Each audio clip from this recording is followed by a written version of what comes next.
नमस्कार। आप सभी का स्वागत है, अभिनंदन है।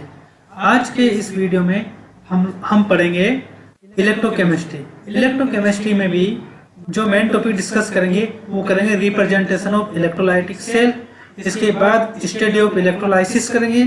स्टडी ऑफ इलेक्ट्रोलाइसिस में भी एक क्वालिटेटिव एंड एक क्वांटिटेटिव दोनों का डीपली स्टडी करेंगे एंड विस्तृत अध्ययन करेंगे। तो जो क्वालिटेटिव स्टडी है उसके लिए क्या टूल यूज होगा उसको कुछ एग्जांपल्स के थ्रू समझेंगे। फिर क्वांटिटेटिव स्टडी के लिए फेराडेज लॉ पढ़ेंगे। फेराडे लॉ में को विस्तृत रूप से पढ़ेंगे और इसका एप्लीकेशन पार्ट भी डिस्कस करेंगे। तो स्टार्ट करते हैं। देखिए, रिप्रेजेंटेशन ऑफ इलेक्ट्रोलाइटिक सेल। इसमें क्या होता है, एक इलेक्ट्रोलाइटिक टैंक है जिसमें कोई इलेक्ट्रोलाइटिक पदार्थ भरा हुआ है। वो इसकी मोल्टन स्टेज या फिर फ्यूज्ड स्टेज में अवेलेबल है। तो इसमें मैंने दो इलेक्ट्रोड को डीप कर रखा है। एक इलेक्ट्रोड को मैंने बैटरी के पॉजिटिव टर्मिनल से जोड़ रखा, दूसरे इलेक्ट्रोड को बैटरी के नेगेटिव टर्मिनल से जोड़ दिया। अब देखिए, जब इलेक्ट्रोलाइट पदार्थ का डिसोसिएशन होगा तो एनाइंस और कैटाइंस में टूटेगा।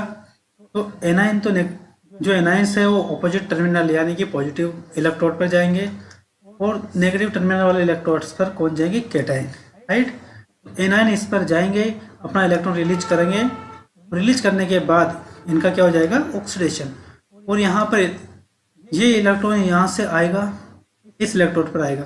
कैटाइन्स यहाँ पर जाएंगे, इलेक्ट्रॉन्स को ग्रहण करेंगे और इनका क्या हो जाएगा, रिडक्शन। इट मीन्स ये जो मेटेलिक रोड है, इस मेटेलिक रोड को नाम दिया मैंने कैथोड, राइट। इस पर क्या हो रहा है, रिडक्शन। और ये वाली जो मेटेलिक रोड है यानी ये इलेक्ट्रोड, इसको नाम दिया मैंने एनोड। और इस पर क्या परफॉर्म हो रहा है, ऑक्सीडेशन। क्लियर। तो देखिए, जो इलेक्ट्रोलाइटिक सेल है उसके लिए यदि मैं नोटेशन की बात करूं तो जो पॉजिटिव टर्मिनल है उसको एनोड बोलते हैं और जो नेगेटिव टर्मिनल है उसको कैथोड बोलते हैं।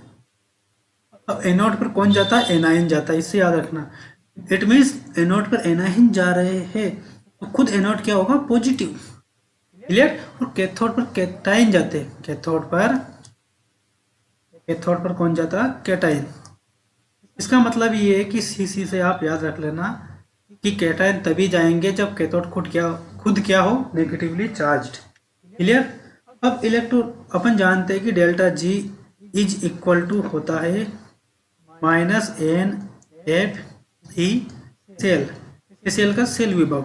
अब देखिए, यदि इलेक्ट्रोलाइटिक सेल है अपने पास, उसमें अपन बाहर से एक्सटर्नल सोर्स से यानी बैटरी से इलेक्ट्रिसिटी प्रोवाइड करा रहे हैं। इट मीन्स अब ये अपने आप कार्य नहीं कर रहा है, इससे हम कार्य करवा रहे हैं बैटरी के थ्रू। तो इसके लिए जो डेल्टा जी का मान है वो क्या होगा, positive. Clear. Delta G positive तभी हो सकता है जब ई सेल क्या हो, नेगेटिव। क्लियर। इट मीन्स इसमें अपन बाहर से प्रोवाइड करा रहे हैं इलेक्ट्रिसिटी को, तभी इसमें ये सेल वर्क कर रहा है। तो इससे क्या निकाल सकते हो आप कि इससे ये कंक्लूजन निकाल सकते हो, जो इलेक्ट्रोलाइसिस प्रोसेस है वो क्या होता है, एक नॉन स्पॉन्टेनियस प्रोसेस होता है। एक क्या है, ये नॉन स्पॉन्टेनियस प्रोसेस। क्लियर। एक क्या है, नॉन स्पॉन्टेनियस प्रोसेस। इस इलेक्ट्रोलाइटिक सेल में जो इलेक्ट्रिकल एनर्जी है वो किस में कन्वर्ट हो रही है, केमिकल एनर्जी में। ये आयंस डिपॉजिट हो रहे हैं ना, तो जो इलेक्ट्रिकल एनर्जी प्रोवाइड करवाई है आपने वो किस में कन्वर्ट हो गई, केमिकल एनर्जी में। इसके अलावा ये सर्किट जो सॉल्यूशन फेज में कैसे कंप्लीट हुआ, फ्लो ऑफ आयंस के थ्रू। यानी कि जो सॉल्यूशन में इलेक्ट्रिसिटी का फ्लो हुआ वो किसके थ्रू हुआ, आयंस के थ्रू। इसी को ही कहते हैं इलेक्ट्रोलाइटिक करंट और इलेक्ट्रोलाइटिक कंडक्शन। क्लियर। इसी के साथ आपके जो ये रिप्रेजेंटेशन ऑफ इलेक्ट्रोलाइटिक सेल था वो था कंप्लीट। अब आगे अपन देखते हैं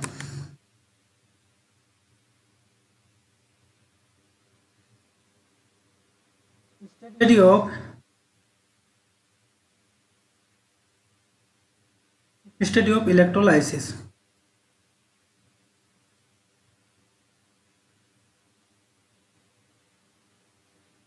स्टडी ऑफ इलेक्ट्रोलाइसिस, इसमें है एक तो क्वालिटेटिव स्टडी करेंगे अपन,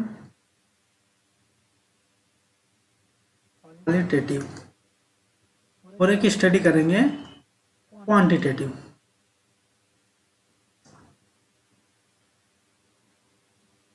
इस क्वांटिटेटिव और क्वालिटेटिव स्टडी में क्या है कि यहाँ पर तो अपन ओनली, यहाँ पर तो हम लोग ओनली डिस्कस करेंगे nature of substance. It means here we deals with their nature of substance। कौन सा substance? that is liberated at the electrode।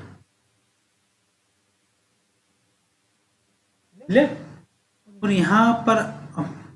यहाँ पर अपने क्या देख, यहाँ पर हम देखेंगे अमाउंट ऑफ द सब्सटेंस, कितना अमाउंट लिबरेटेड हुआ और डिपॉजिट हुआ, amount of the substance. Clear? तो जो क्वालिटेटिव स्टडी है आपके इलेक्ट्रोलाइसिस प्रोसेस की, इसके लिए जो टूल यूज करोगे आप, जिसके थ्रू डिटरमाइन करोगे, वो है डिस्चार्ज पोटेंशियल। और यहाँ पर जो टूल यूज करोगे वो है फैराडेज लॉ। क्लियर? तो विस्तृत रूप से क्वालिटेटिव स्टडी का अध्ययन कर लेते हैं हम। देखिए क्वालिटेटिव स्टडी है आपके पास,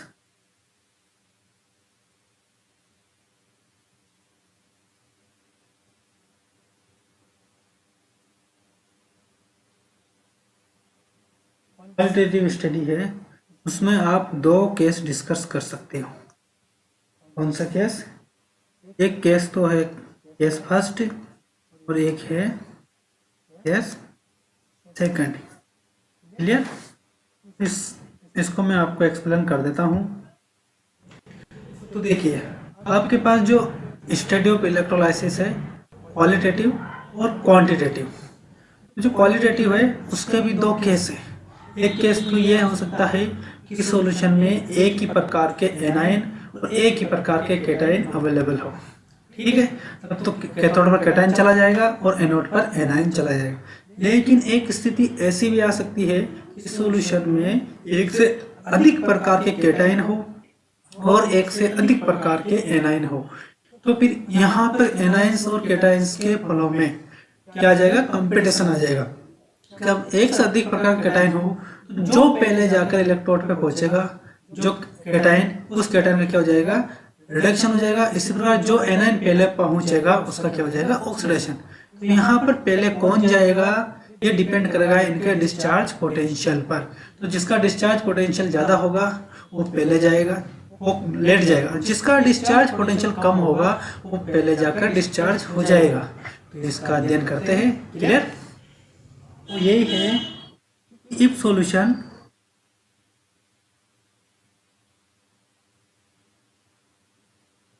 contain one type of anion and one type of cation। ठीक है, यहाँ पर जो एनायन है कहाँ पर जाएगा? ये एनोड पर। और एनायंस कहाँ पर जाएगा? सब्सटेंस कहाँ पर जाएगा? ये एट एनोड।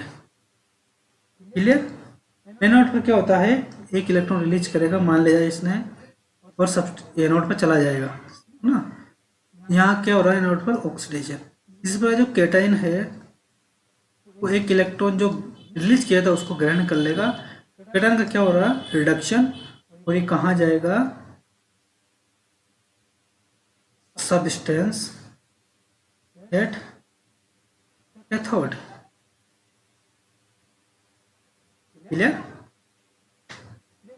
और यदि एक से अधिक, यहाँ पर मैंने बताया ना, यदि सॉल्यूशन में एक से अधिक प्रकार के एनाइन और एक से अधिक प्रकार के कैटाइन हो, it means if solution contain more than one type of cations and anion, तब हियर आयन हैविंग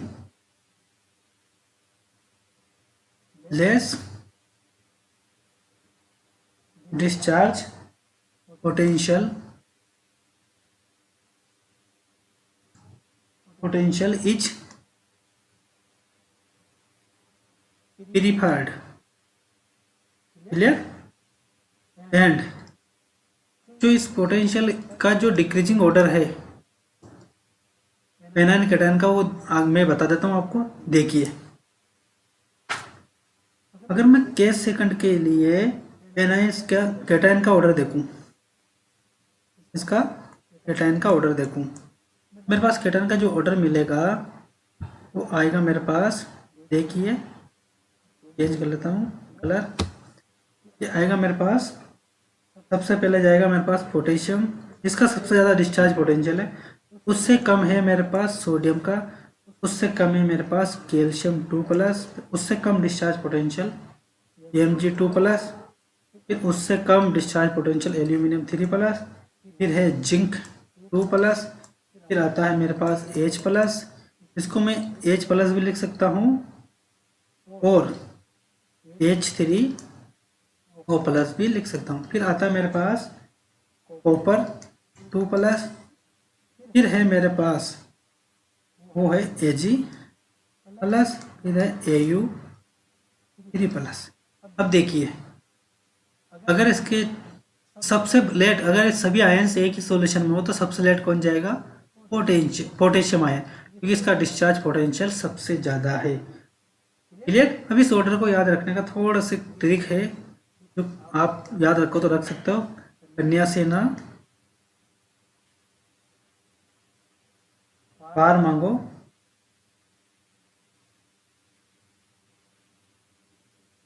अल्लाह जानता है क्यों आगे आए। क्लियर। ये ट्रिक से याद रख सकते हो। और यहाँ पर मैं यदि जिंक और H+ के बीच में बात करूँ तो 2 आयंस और हैं जो भी याद कर सकते हो आप। एक है आयरन 2+, और एक है मेरे पास निकल 2+। क्लियर। ये तो हुआ कैटायन के केस में डिस्चार्ज पोटेंशियल का डिक्रीजिंग ऑर्डर। अब इसी प्रकार एनायन के केस में देखूं मैं, फॉर एनायन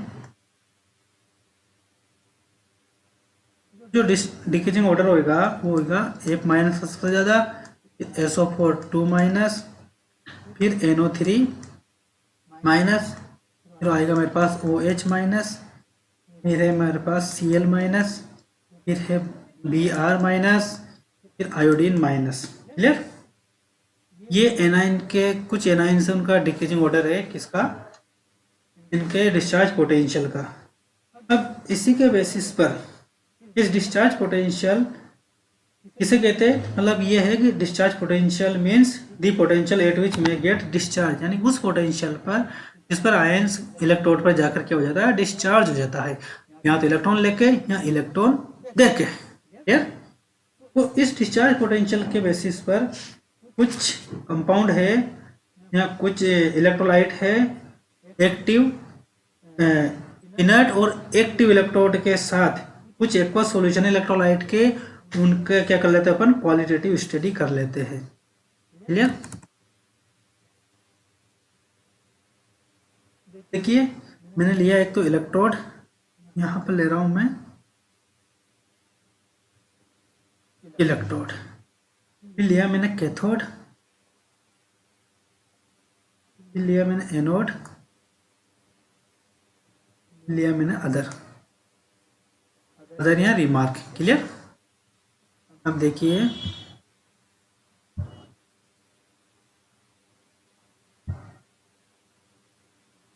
मान लिया जाए मैंने जो फर्स्ट एग्जांपल लिया वो लिया NaCl। और यहाँ पर मैंने NaCl इसकी मोल्टन स्टेज में लिया है। मोल्टन मीन्स इसकी प्योर फॉर्म, प्योर NaCl है, कोई इसमें वाटर डिजोल्व नहीं है, वाटर भी है very very less, very very less, only इसका जो गाढ़ा सॉल्यूशन बन जाए बस। ठीक है, इस कंडीशन में दो ही आयंस बनेंगे मेरे पास, एक तो Na+, जब इसका डिसोसिएशन होगा तो एक तो Na+ और Cl-, सॉल्यूशन दो आयंस बनेंगे। तो कैथोड पर कैटायन जाता है तो यहाँ पर तो चला जाएगा Na+ और एनोड पर Cl- से क्या बन जाएगी, Cl2 गैस, और ये निकल जाएगी बाहर। और सोडियम प्लस रिडक्शन होकर सोडियम मेटल में बन जाएगा, और यहाँ पर क्या हो रहा है, ऑक्सीडेशन। क्लियर। इस एग्जाम्पल में आपको ज़्यादा प्रॉब्लम नहीं है, लेकिन यहीं पर मैंने NaCl है उसका क्या लिया, एक्वस सॉल्यूशन। इस बार जो इलेक्ट्रोड लिया मैंने, इनर्ट इलेक्ट्रोड लिया है, क्या लिया, प्लेटिनम इलेक्ट्रोड। तो एक बात हमेशा याद रखना, जो इनर्ट इलेक्ट्रोड होता है वो सरफेस प्रोवाइड करवाता है ओनली, स्वयं कोई रिएक्शन नहीं करता है। तो जो प्लेटिनम इलेक्ट्रोड है यहाँ पर क्या प्रोवाइड करवा रहा है, सरफेस। तो इस बार NaCl एक्वस है, तो यहाँ पर मेरे पास एक तो बनेंगे Na+ और एक आयंस बनेंगे मेरे पास Cl-। क्लियर। ये तो मिला मुझे NaCl से। अब वाटर का भी तो डिसोसिएशन होगा, तो जो वाटर का डिसोसिएशन है, वाटर के डिसोसिएशन से मुझे मिलेगा एक तो H+ आयन मिलेगा और एक मिलेगा मुझे OH- आयन। अब मेरे पास दो प्रकार के तो कैटायन हो गए और दो प्रकार के ही एनायन हो गए। अब यहाँ पर कंपटीशन जनरेट हो गया कि कौन सा कैटायन कैथोड पर पहले जाएगा और कौन सा एनायन एनोड पर पहले जाएगा। तो यदि आपको डिस्चार्ज पोटेंशियल का ऑर्डर पता हो तो सोडियम प्लस और H+ में डिस्चार्ज पोटेंशियल सोडियम का ज़्यादा होता है, इसलिए लेट जाएगा, पहले कौन जाएगा, H+। ये H+ जाके एक इलेक्ट्रॉन लेगा, रिडक्शन होगा, क्या बना लेगा, H2 गैस, ये बाहर निकल जाएगी। यहाँ पर क्या हो रहा है, रिडक्शन। क्लियर। इसी प्रकार यहाँ पर Cl- और OH- में से डिस्चार्ज पोटेंशियल किसका ज़्यादा है, OH- का, तो पहले कौन जाएगा, Cl। तो Cl यहाँ पर ऑक्सीडेशन होगा, Cl2 गैस में कन्वर्ट हो गए, Cl2 गैस बाहर निकल जाएगी। यहाँ पर क्या हो रहा है, ऑक्सीडेशन, एनोड पर ऑक्सीडेशन होता है ना। क्लियर। अब देखिए जो सॉल्यूशन था उसमें से एक तो आपके कम हो गए H+ आयन और एक कम हो गया आपके Cl- आयन। तो जो सॉल्यूशन में अब बच रहा है मेरे पास क्या क्या बचे, Na+ एंड OH-, इससे क्या बन जाएगा मेरे पास, NaOH। अब जैसे जैसे इलेक्ट्रोलाइसिस प्रोसेस होगा NaOH की कंसंट्रेशन बढ़ती जाएगी, यानी सोडियम हाइड्रोक्साइड की कंसंट्रेशन बढ़ती जाएगी। तो इसका मतलब है कि जो सॉल्यूशन है उसका pH क्या होता जाएगा, वो भी इंक्रीज होता जाएगा, क्योंकि बेसिसिटी बढ़ रही है ना, बेसिसिटी बढ़ने के कारण pH तो बढ़ेगा। ये वेरी वेरी इंपॉर्टेंट क्वेश्चन है, यहाँ से RPSC में आपका डायरेक्ट क्वेश्चन बन सकता है। क्लियर। नेक्स्ट ले रहा हूँ मैं एग्जाम्पल, वो एग्जाम्पल है मेरे पास कि यदि मैं आप यहाँ पर डिस्कस करूँ कि मैंने कॉपर सल्फेट लिया, नेक्स्ट कॉपर सल्फेट लिया, कॉपर सल्फेट को भी मैंने किस पे लिया, प्लेटिनम इलेक्ट्रोड पर, ठीक है, इनर्ट इलेक्ट्रोड पर। और कॉपर सल्फेट कौन सा मेरे पास, एक्वस कॉपर सल्फेट। अब देखिए मैं इस एक्वस मतलब इसके किस में टूटेगा, कॉपर 2+ और SO4 2-, यहाँ तक कोई प्रॉब्लम नहीं। वाटर भी डिसोशिएट होगा H+ प्लस OH- में। क्लियर, यहाँ तक कोई प्रॉब्लम नहीं। अब आगे देखिए, जैसे ही ऐसा हुआ यहाँ पर भी वापस दो प्रकार के कैटायन है, दो प्रकार के एनायन है, यहाँ पर भी इनमें क्या हो गया, कंपटीशन। इस कंपटीशन के कारण देखिए कौन पहले जाएगा, डिसाइड करेगा इनका डिस्चार्ज पोटेंशियल का ऑर्डर। यहाँ पर इसका डिस्चार्ज पोटेंशियल ज़्यादा होता है तो पहले कौन जाएगा, H+। ये कॉपर 2+ नहीं, पहले जाएगा यहाँ पर कॉपर 2+। इसका डिस्चार्ज पोटेंशियल इससे क्या होता है, H+ से कम होता है। तो यहाँ पर कॉपर 2+ का रिडक्शन होकर किस में कन्वर्ट हो जाएगा, कॉपर सॉलिड में। क्लियर। और इन दोनों एनायंस में जिसका डिस्चार्ज पोटेंशियल ज़्यादा होगा वो लेट जाएगा, कम किसका है, OH माइनस का, तो ये OH माइनस यहाँ जाएगा, तो क्या होगा ऑक्सीडेशन, और क्या निकल जाएगी O2 गैस। क्लियर। मेरे पास ये आयन खत्म, ये आयन खत्म, जो सॉल्यूशन में बचे H प्लस और SO4 2 माइनस, और एक H प्लस यहाँ से आ जाएगा ये। क्लियर। तो इसलिए मेरे पास सॉल्यूशन में बनेगा इस बार H2SO4 2 minus, sorry H2SO4। Clear. Sulphuric acid H2SO4 की कंसंट्रेशन बढ़ती जाएगी, कैसे, जैसे जैसे इलेक्ट्रोलाइसिस का प्रोसेस संपन्न होता जाएगा। जब H2SO4 की कंसंट्रेशन बढ़ेगी तो विलेन का सॉल्यूशन का पीएच क्या होगा, डिक्रीज होगा इस बार, याद रखना, क्योंकि इस बार एसिडिटी बढ़ रही है। क्लियर। ये एग्जाम्पल भी आपके एग्जाम के पॉइंट ऑफ व्यू से वेरी वेरी इंपॉर्टेंट है।